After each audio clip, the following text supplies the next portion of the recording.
Hey there, lovely people. Welcome to Be Your Best You with Tash and Becky, your go-to hangout for all things spiritual, subconscious, and downright magical. We're here to sprinkle a little mystical wisdom into your everyday life and help you level up your reality. Picture this as your cosmic coffee date, where we chat about the unseen world, blend in some psychology vibes and stir up the subconscious magic. Get ready to be the queen of your own reality, live a life that lights you up and have a blast doing it. So grab your latte or your tea and let's dive into another episode of Be Your Best You, where the mystical meets the mundane and your best life awaits. Cheers to creating magic together. Let's do this. Hello! Welcome back to another episode of Be Your Best You with Tash And Becky. And today we are going to be talking about soul contracts. Yes. This is a fun one, isn't it? Yeah, this is what we thought, since the last episode was a little bit on the kind of heavier side, wasn't it, with the trauma? Yeah. This is a bit more of a lighter one, more along the spiritual side of things. However, the reason we chose this, one, is because it's a really fun conversation to have, isn't it? But two, we were just discussing before the podcast started that it's actually a great way to empower you when you're struggling with victim mentality. Yeah. Yeah, Isn't it's it? strange how it's linked. There's a clear link there, Yeah. isn't it? 100%. And when we first started on our spiritual journey, for me, I remember this being one of the first things that really caught my attention and gave me that comfort feeling, Yes. and sparked my interest to want to know more about it. Yeah, so it's a good one, isn't it? Yeah, it's just fun. I remember telling you Yeah. about it. Yes. Well, I remember, when I first came across it and then telling you about it. And it was just, we had some really fun conversations around it, didn't we? But like you said, it's really comforting in so many ways. And obviously, these conversations that we're having around these spiritual topics, okay, none of us know if they're real or not. No. And it's your choice to choose whether you feel like it resonates with you. But I think that it's really important that we share these concepts, isn't it? Because obviously what we're doing with this podcast is we're kind of going back we're starting back at our beginning, aren't we? Yeah. Where we kind of, when we were fumbling our way through. That's right. And there's certain things that when we look back on, we can see, well, this actually really helped us in so many ways. Yeah. And I think this one, soul contracts, it just made sense, didn't it? Yeah. And the light bulb moments were happening at that time where we're getting switched on with all these new things we were learning. And yeah, it was just so comforting when you explained it to me. So if you do what you did to me now for the listenlet how you put it to me, if you can remember, because it's a long time ago now. Yeah, I know, gosh. Wow. I think, first of all, some people listening may not know what soul contracts are. Maybe so effectively, the soul contracts is this concept that before we incarnate onto Earth, we have come up with a plan, basically, for our life, for how it's going to pan out. Again, going back to this whole concept of why are we here? It's my belief, from everything that I've read, from trusting and using my intuition and taking, what I hear and what resonates with me, from doing past life regressions, all of this put together. It's my belief that we come here as souls onto Earth.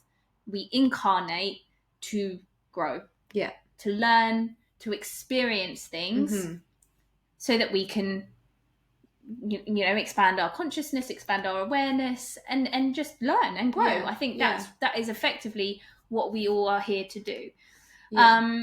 So going back to obviously soul contracts, we are choosing the lessons that we want to learn this time round. Obviously, this is based on the premise that you resonate with the fact that we do have past lives and that this isn't our only life on this earth. Yeah. Now, I personally believe without a doubt, that we have past lives. Yeah.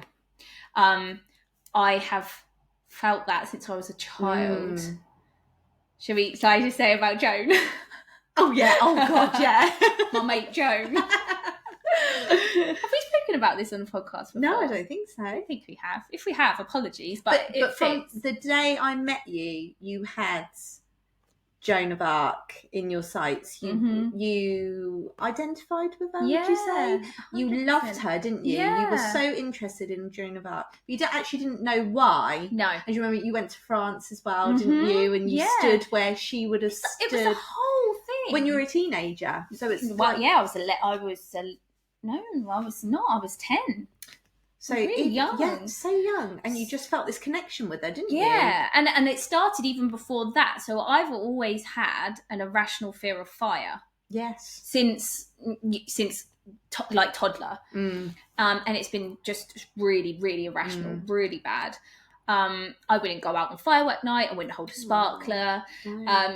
I was petrified of the colour gas. Do you remember colour gas? Oh my God, I'm petrified of those things. They're not ideal, are they? I'm not sure. Does anyone still actually use them? Are they allowed? They may be illegal. I'm not sure. But yeah, I remember we had one of them, and I was terrified of it. If it was on, I couldn't rest. I couldn't settle. I was worried about cars. Being fire in cars. It was just naked flame. Oh my God, no! Don't get me near that. No. But for no reason. There was no reason. No. Nothing had ever happened to me. Like, my mum was so confused why I would have such a fear of fire. She was like, nothing's ever happened to her to be that way. But, these memories are probably my strongest memories of childhood, the ones where I was frightened of fire. And I can't tell you how old I was, but from a very early age, I remember thinking I must have been burned at the stake. Yeah. Like, what a strange... This is before I knew who Joan of Arc was, or if ever I saw TV shows where someone was being burned at the stake, it did something to me. It really affected me. It brought up feelings like I shouldn't have had. And this is as a child. And so from a child, I always said, I think I was burned at the stake. And then I went to Rouen in France, which was where Joan of Arc was from and where she was burned at the stake. Yeah. And I remember that I went to the museum. Yeah. And when I was looking, I can see. And again, so I know it was really poignant to me. And it shouldn't have been poignant. No. I mean, I love history. Yeah. You know I love history. Yeah. But being in that museum, I can smell the museum. I can see, like, I'm looking. Yeah, I know. If you're not watching the video, I'm staring out the window because I'm seeing it. I can see the signs, like the museum signs of the info boards. I can see they had like dummies of Joan of Arc set up in certain kind of scenes of her life. Yeah. And I was just mesmerized by it. I was like reading everything, but it was so much more than just reading. It was like, again, I'm really struggling to explain it, but it was the feeling that was coming over me. It was almost like now listen, I'm not saying at any point, and I've never said that I was Joan of Arc. I'm not saying that I was ever Joan of Arc in a past life. I'm starting to wonder. No, I truly don't think I was, but it was, I guess it's just that whole kind of woman persecution, the fire, obviously. But she was at this point in the museum, there was nothing about her being burned at the stake. Obviously, I knew she was burned at the stake. Yeah. But it was just the fascination and the feelings that I got, almost like a familiar feeling. I don't know. I can't even tell you. And the fact that you even ended up there. I know. How this trip came about. Yeah. It was a school trip. I don't know. I was never invited on a school trip. No, strange. That's weird. Funny how you were brought to that place. Yep. And then, well, it's not funny. Well, it's not funny. Exactly. And I truly do believe that now. Yeah. That was a significant moment in my childhood, and I remember, like I said, it vividly to this day. But then we went out of the museum. And I can see the town square. Everyone's lovely, by the way. Is it? Yeah, really pretty. It's like Tudory. Oh, lovely. And they said, right, we're going to have lunch now, kids. And they sat us down at the place where she was burnt at the stake, like literally the place where she was burnt at the stake. Wow. There's this monument. It's not very, it was like a wooden thing with a like plaque or something. Yeah. And there was a wall around it. And all the kids were sat, I can still see it, they were sat on this wall, like with their little lunch boxes, eating their sandwiches. And I remember stood there thinking, how can you eat your lunch? So casually. How can you be sat here on this spot where she was burnt at the stake and you're eating your sandwiches? I couldn't eat. I was like, I liked my food. Yeah. When I was a little girl, I couldn't eat. And I just thought it was like, sacrilegious is the word that comes to my mind, but I would have no idea what that word probably meant. It just felt so wrong, and it did something to me. And I just remember I spent that whole lunch break with them eating, just staring at this spot and feeling what I now know is I was like feeling the energy, obviously, of that place.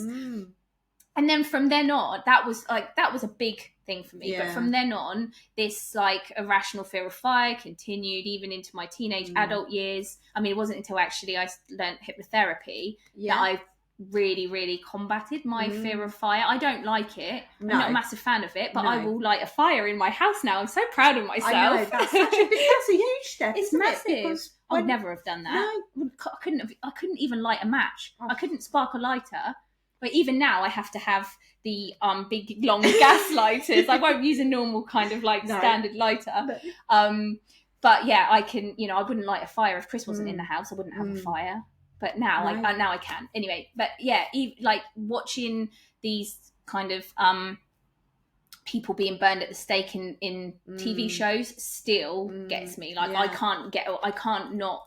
It's almost like now I can rationalize it because I'm like, oh, it's probably because I was burnt at the stake, probably multiple times, I would imagine, in the lives that I've had.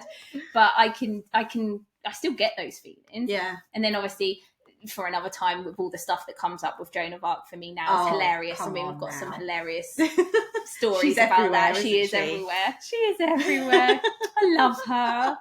I don't think I was her. Truly, I don't. I know a lot of people go, oh, I think I was Cleopatra in my past life, or I was Joan of Arc. I truly don't think I was. But I think this is, again, something that we can kind of go into, but it's like an archetype of that kind of, you are just a healer, a woman, a witch, people that, women that were kind of into this unseen spiritual world. Yeah. But they were persecuted and tortured and burnt at the stake and, drowned as a witch and all of that stuff. And I think she symbolises that. And it doesn't surprise me that I came into this world wanting to be a healer from the age of 4. Yeah. It doesn't surprise me that I would have done that before. It's a theme. Definitely. And again, this takes us nicely back because I went on a tangent. Oh my God, my Tash's tangents. It needs to have a hashtag. Tash's tangents. All of that to say, you have soul contracts. Yes. And so you come in to learn things. But what I've also seen is that you do have themes. So typically, if you are kind of like that healer, you feel like you have that healer carer vibe in this life and you're drawn to that, you've probably done that in your past lives quite a lot. And it'd be interesting, actually, because the people that are listening to this podcast, I would probably make a bet that they are the healer, you guys are the kind of healer carer types. And so I wonder, and you have to come into our podcast Facebook group. Yes. Let us know if this has resonated with you. Like, do you have any kind of weird connections, or do you get any weird feelings when you see people burned at the stake, or when you see stuff about witch trials, like the Salem witch trials and all of that? Like, does any of that make you feel a certain way, and maybe you haven't ever really paid attention to it before? That's true. Because it's so easy to just go, well, that's weird, why I feel like that, and just but now, like, if you've heard this, pay attention, go back to how you felt as a child. Because we do just brush it off, don't we? Definitely. When it's a thing, it's trying to tell you. Yeah, and I couldn't ignore it. I really couldn't ignore it because it was such a big thing for me. And it's been such a big thing for me since I've even entered this world as well, but in a helpful way. I can now use it to, in a positive, productive way, which is good. But anyway, right. Oh, okay. Soul contract. So I think the thing that really got me into it was reading a book. I think it was 2 books, and I'm trying to, because again, it was a long time ago. I think the first one I read was Many Lives, Many Masters by Brian Weiss. That's Weiss. So if anyone wants to read that book, maybe I'll link it in the show notes. So Many Lives, Many Masters by Brian Weiss. That was the first one I read, and he was a regular doctor in America. He had learned hypnotherapy just as a kind of like, aside, which a lot of people, doctors maybe do.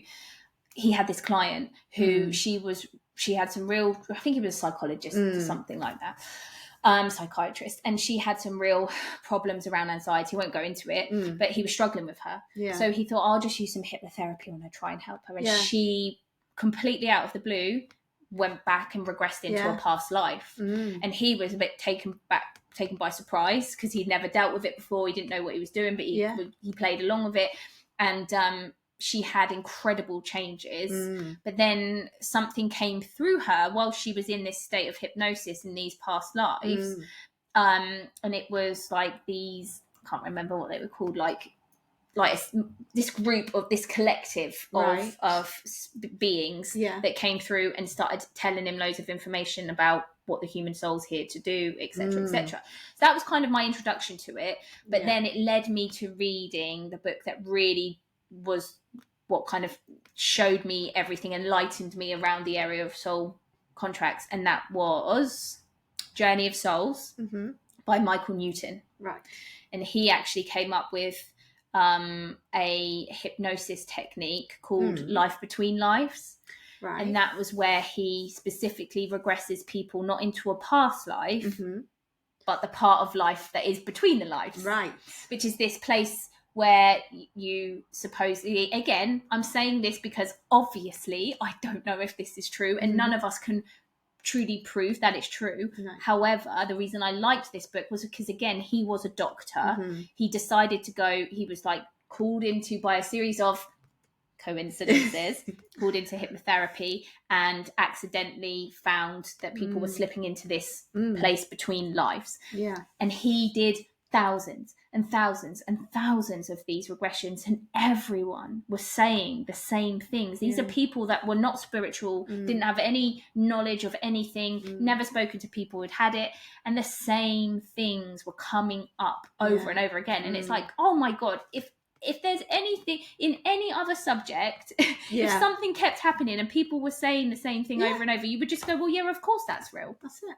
So that's what happened with this. And basically, he maps out in this book, Journey of Souls, what happens. And he's very clever, because he's kind of taken parts from everybody's regressions and then put it into a linear kind of journey as to really kind of what happens when you're in this place between lives, how you organize things, how you create your soul contracts, who's there to help you, but also about soul groups, which that was something you really liked, wasn't it?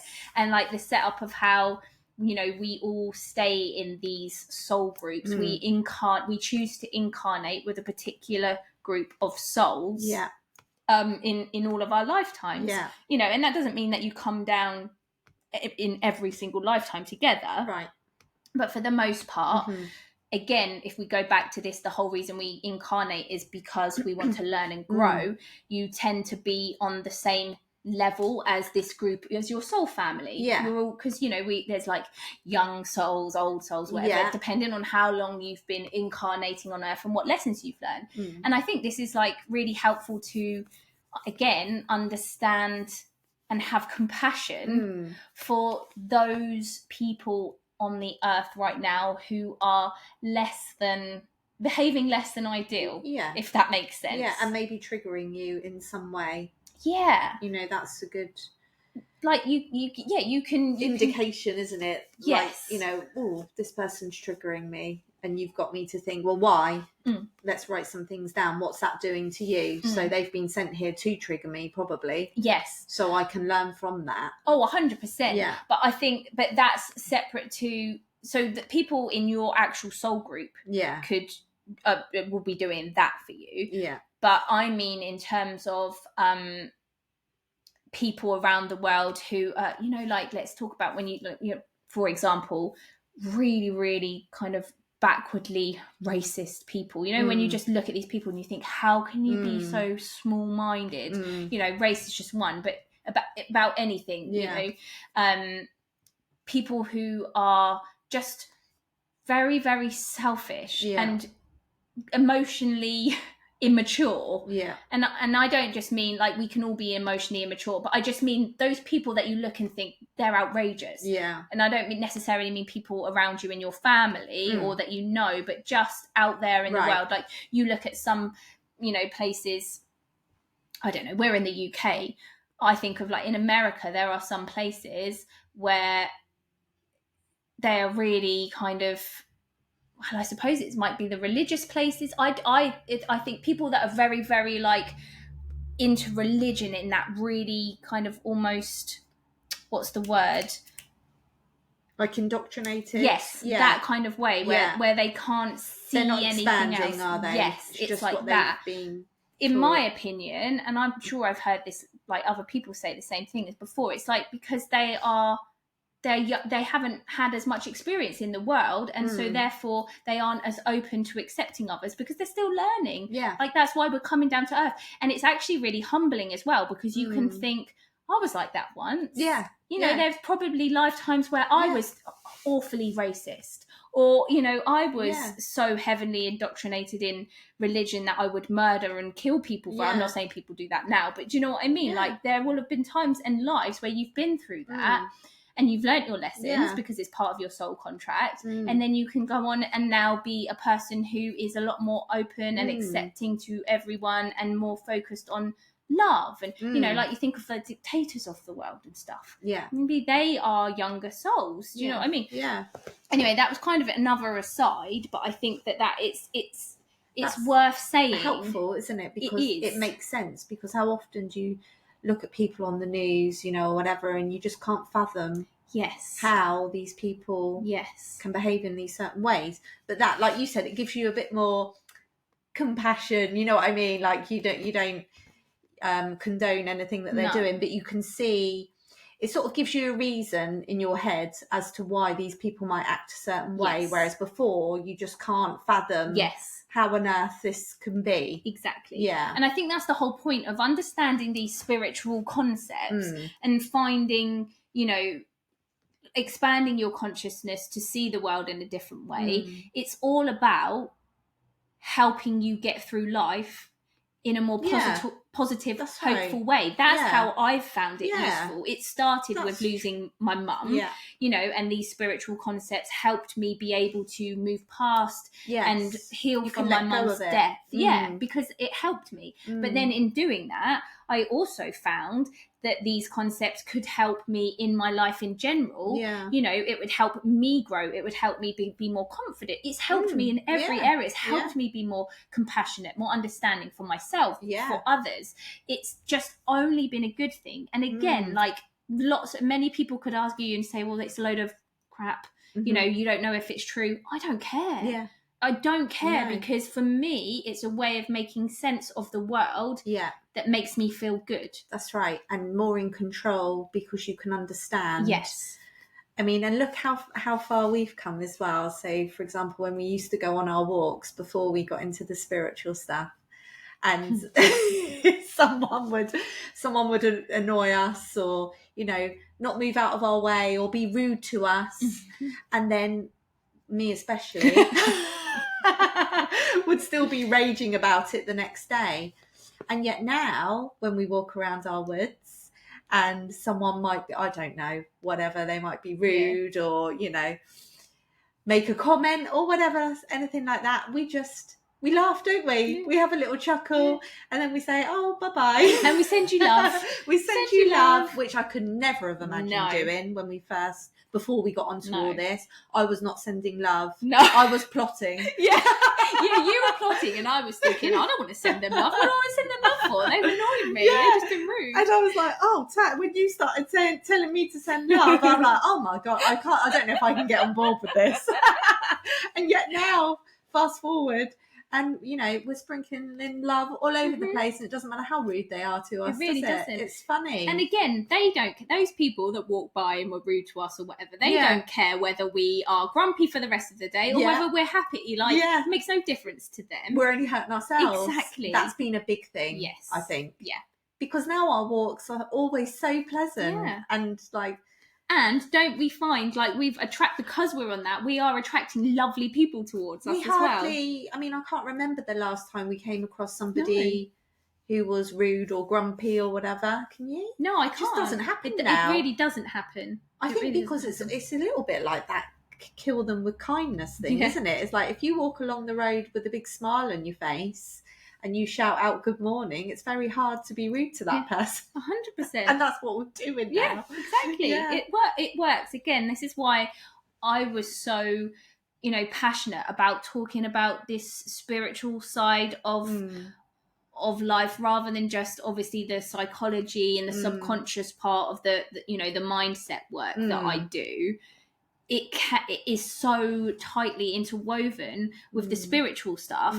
And again, like, the reason I'm doing what I'm doing now, the work that I'm doing, is because I found it changed my life in so many ways, and I want to share that with people. But my issue is that it wasn't just the mindset work that changed my life. No. It was the mindset work coupled with the understanding of these spiritual concepts, which made me be able to absorb the mindset work in a deeper way that would make me, one, buy into it, really, quite honestly, and continue with it and understand why I was doing it and why it is working. So all the woo-woo concepts that, you know, with mindset work, they'll say, you know, focus on gratitude and say be thankful for what you've got and live in the present moment. All that is like a load of bollocks. When I first heard it, I was like, what a pile of shit. Am I allowed to swear? I'm going to have to put explicit on this episode now. But seriously, like, it was. I just thought, how is that going to help? That it's just nonsense. But then when you learn the spiritual stuff and you understand about energy, and then it makes sense. It comes from that. That is the root, isn't it? Yes. The spirituality for us came first. Yes. And then the self-development second. Yes. Because it was in alignment with what we'd learned through 100% being spiritual and coming from love. Yeah. And once you come from love, everything changes. Exactly. And the spiritual stuff helps you flip your perspective to the positive. Yes. Because like I said, this is, you know, you can use it to help you see in a positive way. You can use it to push you forward, whether you believe it's real or not. You can use it to push you forward, and then the deeper you get into it, the more I believe you are allowing yourself to come in touch with your soul, which so many of us have been completely disconnected from. And that leads on to all the problems that you get when you start feeling anxious, depressed, you have no self-belief. So because you become disconnected from your soul, that then leads you onto your mindset problems, which then pushes you to actually finally do something about it and find help. But the point is you need to get back to your soul to feel good. And this is why it's all connected. And but I feel like we haven't really spoken much about soul contracts, but to be fair, this is all kind of all linked, it is all part of it, and it is all linked. But you know, for example, and also I should say, obviously I started reading that book Journey of Souls by Michael Newton, and he laid it all out beautifully. But then I became the QHHT past life practitioner, and I was experiencing with my clients the same things that I was reading in his book when he did his, and I was like, my mind's blown because this person sat here, they don't know anything about this stuff, and they're telling me what I've read in these books, you know, and I was just taking it from, well, this is what he's done. It's like scientific peer review studies, in my opinion, because he's doing all of these cases and they're all coming up with the same thing. So I was happy to accept that. But then when I was actually sat here in this room experiencing these people coming in who knew nothing about it, saying the same thing, like to the point where they would say the exact same amount of people were sat in this council that you apparently, when you go after your life and you go and you kind of have your life review, They were saying like the same, they're Were wearing they? the same things. There's the same amount of people. They're sat in the same kind of oval, you know, shaped Yeah. way around a table. It just blew my mind. I was like, Wow. I've read this, I've seen it. Incredible. So I'm lucky that I'm in this line of work because I am having proof come at me from everywhere and I'm experiencing it myself, which actually does help. But these soul contracts, you know, you sign up with your soul groups. We spoke about soul groups. Like you go into this place in between lives and you meet back up with your soul groups. Yeah. And when everyone's back up there, because remember, again, time isn't what you think. Time isn't linear. And when you're out of this 3D physical dimension, time is very, very different. Everything's kind of happening now, simultaneously. So it's all very much, you just are in the present moment. Yes. Always. There is only the present moment. Which is what they try and tell us to do here. Exactly. Yes, because you are time. We've had this conversation. This is another Tasha's tangent. But you are time. Like time doesn't exist. We can't go. I need to stay on track. But this is another conversation for another time. Anyway, just know that when you leave this physical earth, this dimension, this place, this reality, and you go to the life between lives, time isn't linear. Time isn't the same. So you all come together as this soul group and you're like, right, brilliant. Let's plan our next incarnation. Yeah. And then you take on roles. It's almost like this life down here on earth is a play. Yes. And we're the actors. Yeah. And we're the writers, the producers, the actors, the directors, we're everything. Yeah. And we do it all together in our soul groups. Yeah. So, you know, Becky and I, for example, we know we've been in, you know, lives together before. Yeah. We knew it from the minute. Like, it was just, you know, when you meet those people, you don't know them, you've never met them, and you just click like that. Like, that's what it was like for me and you, wasn't it? Yeah. But that is, chances are you've met someone in your soul group. Yeah. You've met someone who it was always planned in your soul contract to meet up with this person at this time. Yeah. And they're going to do this, this, and this with you. And it's lovely when you meet these people. And again, that's, you know, we as humans, we're all aware of that feeling, aren't we? I'm sure we can all say, I know a person that I felt that way with. Yeah. But once you have a thought, well, I'm feeling this way because I've known them before. Yeah. And it was in the plan, it was in our contract to meet up together at this time. It makes it even more special and magical, I think. Oh, it does. And you don't let that, because we've got free will, haven't we? Yes. So, but once you're aware of that, you grab onto those opportunities, don't you? Yes. And you just wouldn't let each other go. Although we knew that before we even knew all the spiritual stuff. Yes. We couldn't really explain what was going on with us. No. But we knew it was like for life. BFF.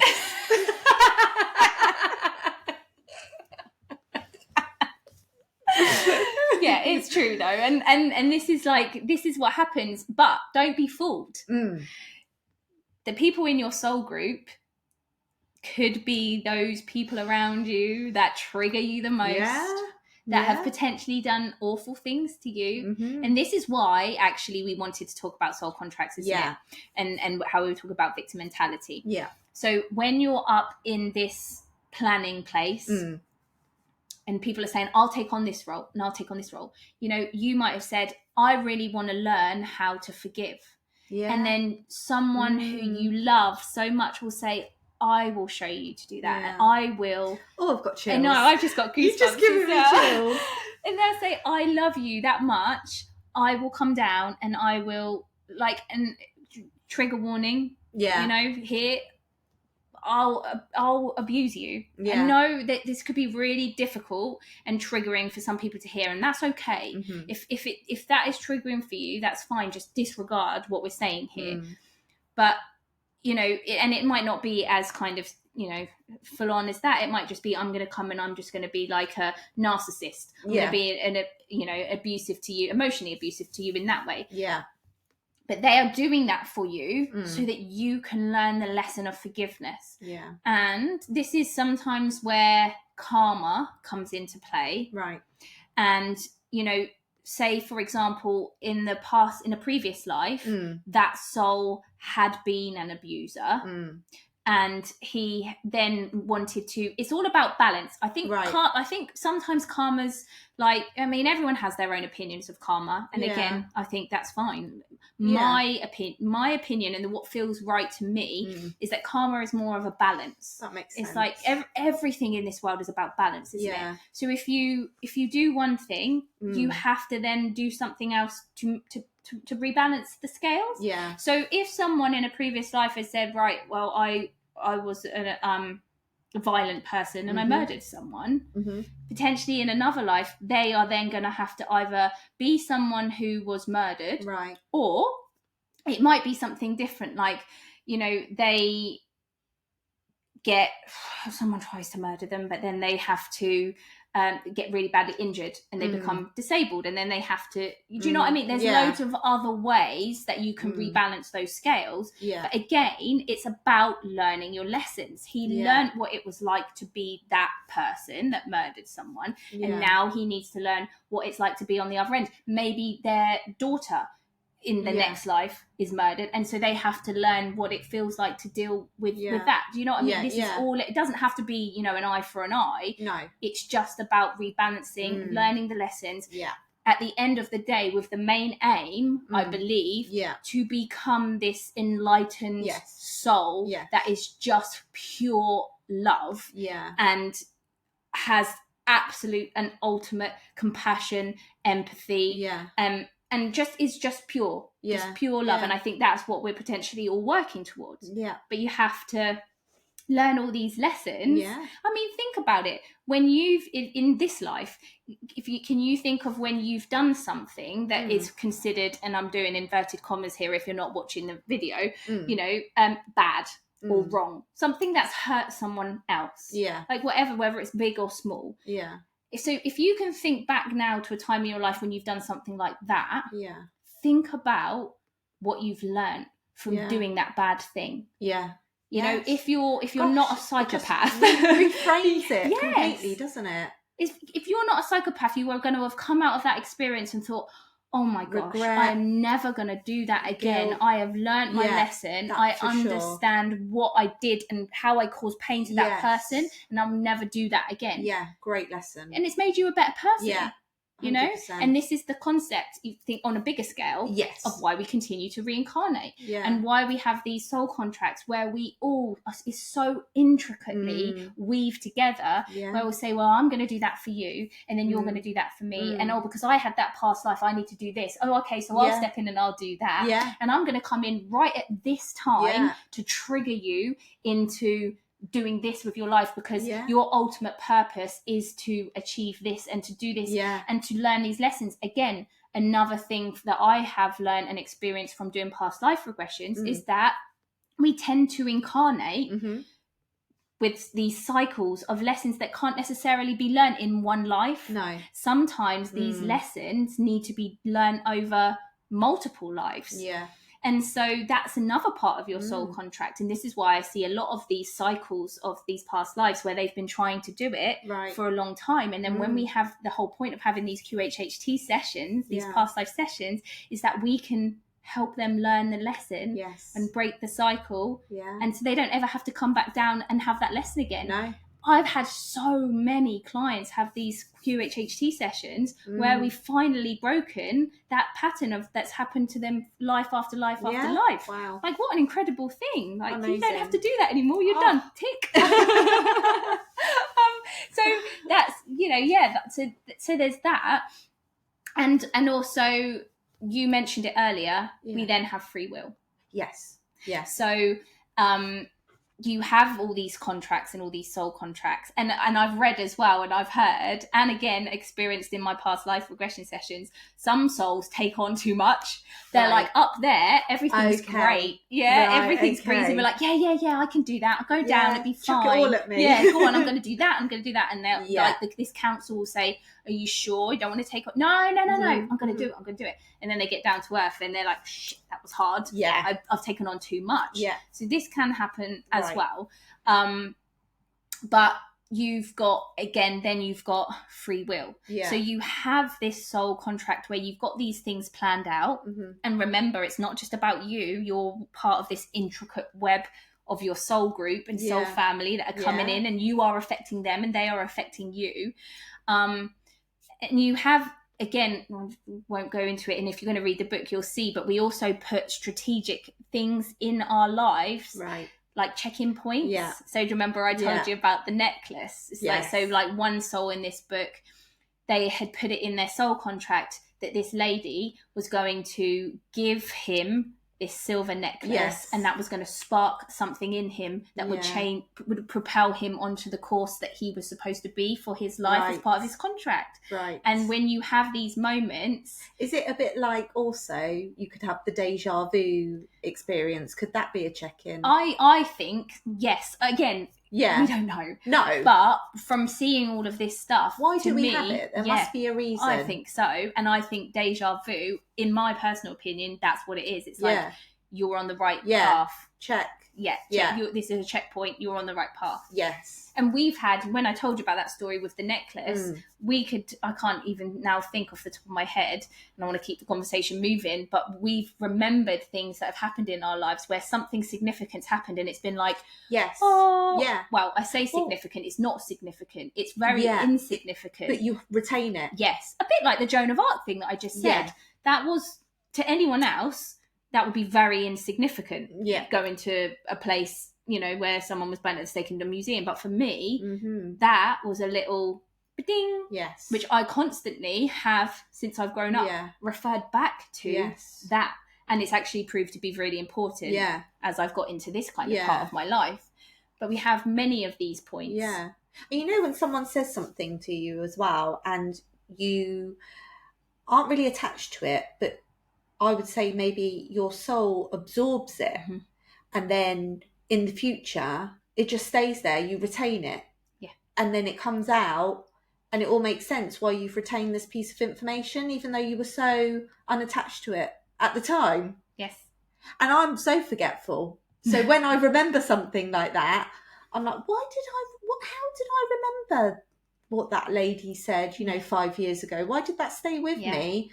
But it didn't mean anything to me, and now it does. Now it does, yeah. Isn't and it's it almost funny? like it just shines brightly in your mind, doesn't it? It's like it just glows, or like however you experience. I'm quite visual, so that's what it's like for me. But it's just like, zzz, zzz, zzz, you know, it's there, and again, seemingly insignificant. Didn't really mean. I mean, the Joan of Arc thing meant a lot at the time as well because it was very visceral.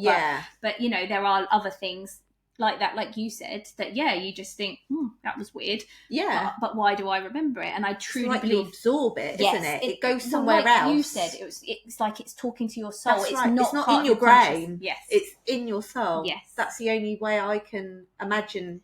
That's how I feel it. Like, where did that come from? Because I forget what happened yesterday. And these are really important things. Like these are really, really important things to remember.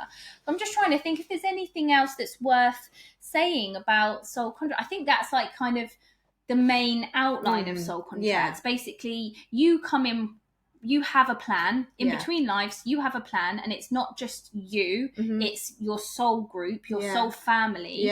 You're all intertwined with each other, and it could just be people that pop in and out of your life, not necessarily someone that's with you for the whole of your life. You have someone for what is it? A reason, a season, and a lifetime. Lifetime buddy. But some people, if you think about it, they've like breezed through your life, either caused havoc or shaken you up in some way, and then breeze right back out. Me too. But you're changed from it. True. And you've learned some big lessons from it. So it's and they will all be part of your soul contract. You signed up for it. That's this is another thing we always say, don't we? Like, when things get tough or when something bad happens, you're like, I signed up for that. It's such a great way though to change, to flip it.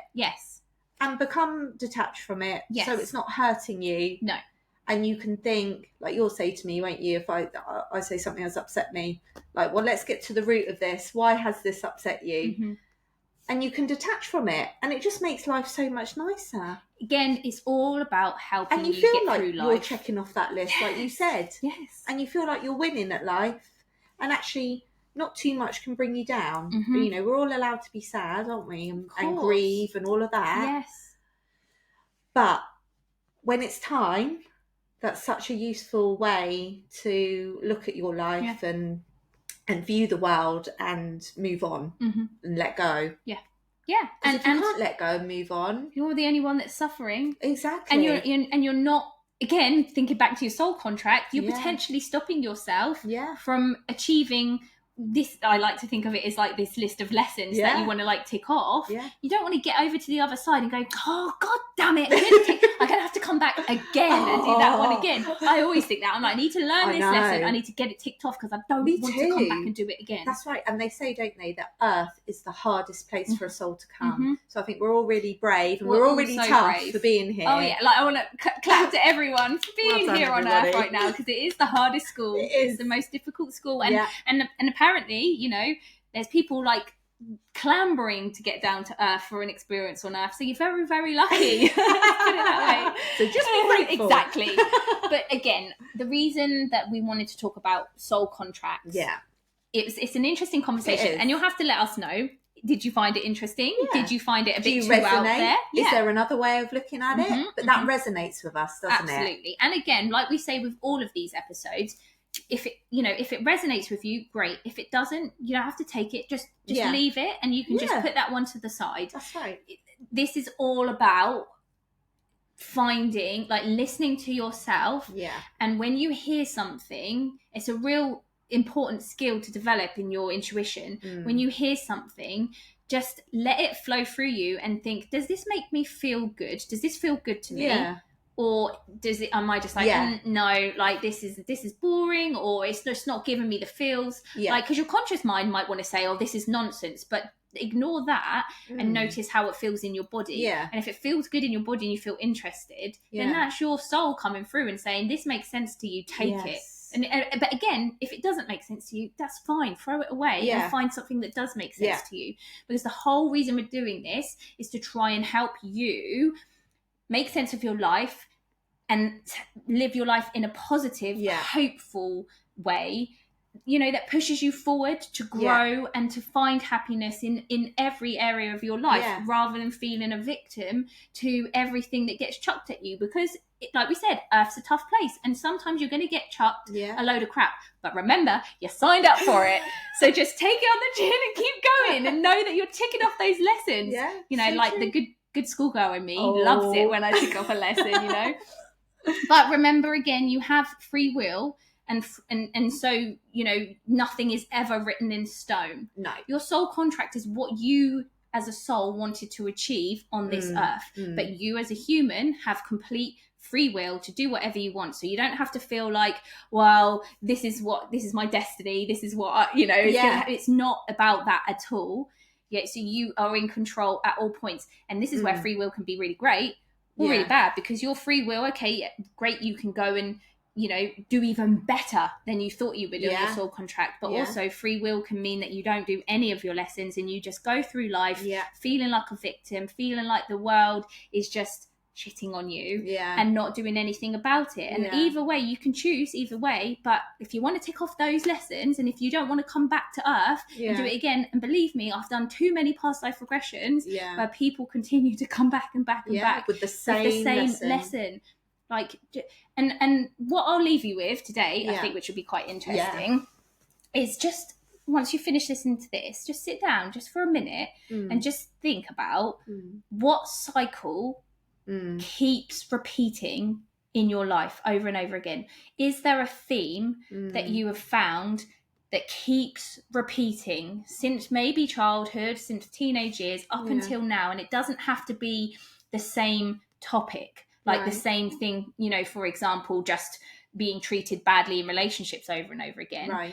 It can do, there'll be a theme underlying that, where it might not just be relationships, but it's a certain type of person you keep attracting, a certain theme, like, you know, you keep getting taken advantage of, or this theme of procrastination, where you keep doing really, really well, and then you pull yourself back and something bad happens and you sabotage yourself. You know, any theme which, when you look back over your life, you can see it playing out in different ways. I will guarantee you that is one of your biggest lessons that you've come here to the earth in this incarnation to learn. And if you don't want to come back and do it again, this is where you need to have a look at that. And it's great stuff. Oh, yeah, it is tough. You know, think of the weight that's going to be lifted Yeah. off you and what you can go on Yeah. to do if you can clear that. Yeah. And that's such a useful way because of identifying that, you know, because when you're on a self-development, doing it yourself, Mhm. you don't know, oh, how do I identify, Yeah. you know, my issues or my... So that's a really good tip, isn't it? Yeah. To be able to identify it yourself and do some work on it. Yeah, exactly. Yeah. It's a great starting point, It isn't is, it? It yeah. really is. If you don't know anything else, Yeah. just think, what do I keep on repeating in my Yeah. life? What do I keep attracting Yeah. to myself? What behaviours do I continue to do over and over again and I can't seem to stop it? Yeah. That is a great idea to start. And then obviously from here, because again, and I know we need to wrap this episode up, but this is where your limiting beliefs and the human stuff starts coming into play, because up when you were doing your soul contracts, you forget about what it's like to be a human. Yeah. And then you come down with the best intentions, but then obviously experiences happen and we learn all these limiting beliefs that stop us from being able to do what we set out to do easily. But then if it was easy, we wouldn't come down here to earth to do it. And this is where I personally think we can go into where, well, you potentially could have chosen to be dropped into a family that wasn't kind to you, that didn't give you the love you need, like however that looked, you could have chosen. And this is, again, it's difficult for some people to understand, but perhaps you chose to be dropped into that family so that you could learn the lessons you needed to learn in your soul contract. It seems awful. And when you think about it from a human perspective, why do these awful things happen to these children? Why are these poor children put in these situations? Why does anyone have awful things happen to them? It's one of the questions we all ask, isn't it? And it's horrible. If you have no answer to it, then it's just hopeless. It's just, all I can think of is despair. It was one of the reasons I stopped watching the news. I thought, my soul can't take, this is before all of the spiritual stuff, before I lost my mum, for all of that. I couldn't take any more heartache looking at all the awful stuff that's happening in the world. But what is that doing for you? I pulled myself away from it because I thought, I can't change what's happening here. It is making me feel dreadful. And for what? But if you can zoom out from a human perspective and see that child is a soul, you know, just because it's a child in a human body now, that is actually an ancient soul, and that soul chose to be in that situation so they could go through the adversity, they could learn the lessons. Those parents, as dreadful and as horrible as they are to them, have said in that soul contract, we're going to do this for you so that you can learn. Potentially, that little child soul could have done something awful to one of those parents. You know what I mean? In another life. And that's them working out their karma and rebalancing these things.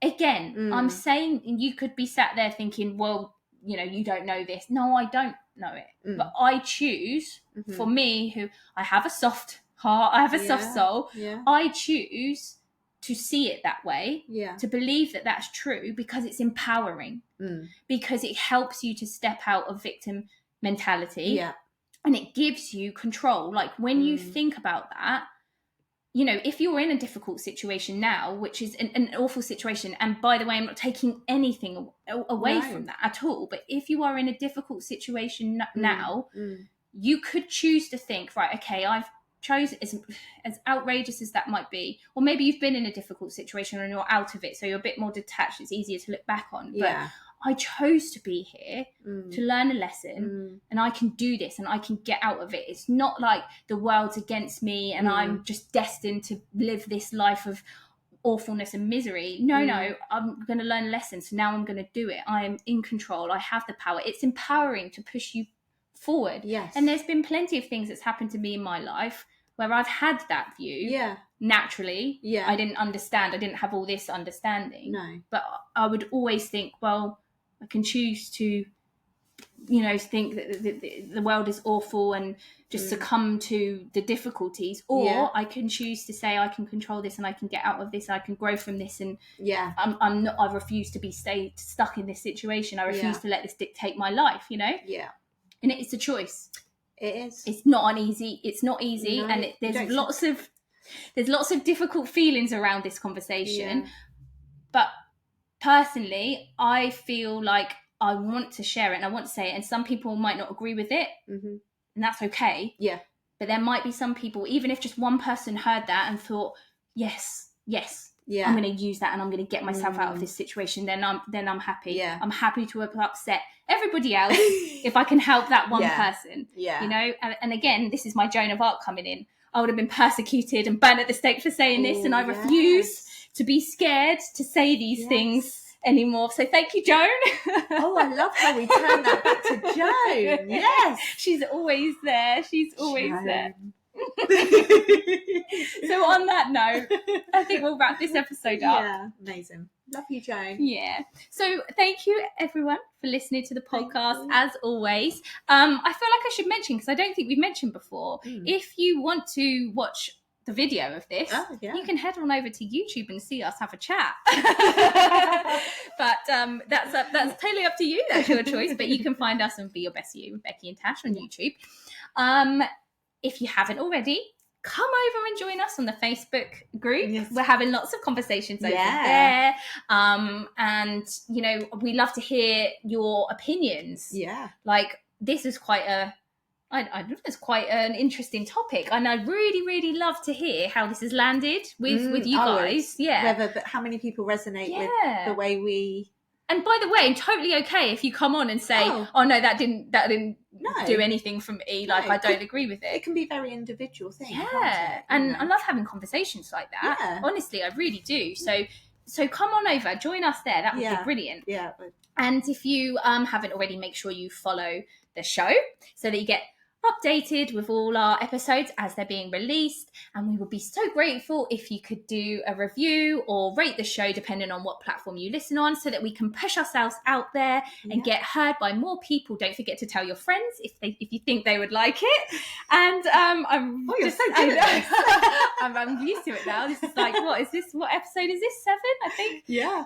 Anyway, I think that's done. Anything else? Do we need to say anything else? No, I think you covered all of that. Okay then. Well done. Thank you. With that, we hope you have a lovely, lovely day. Yes. Lots of love. Take care, guys. Bye.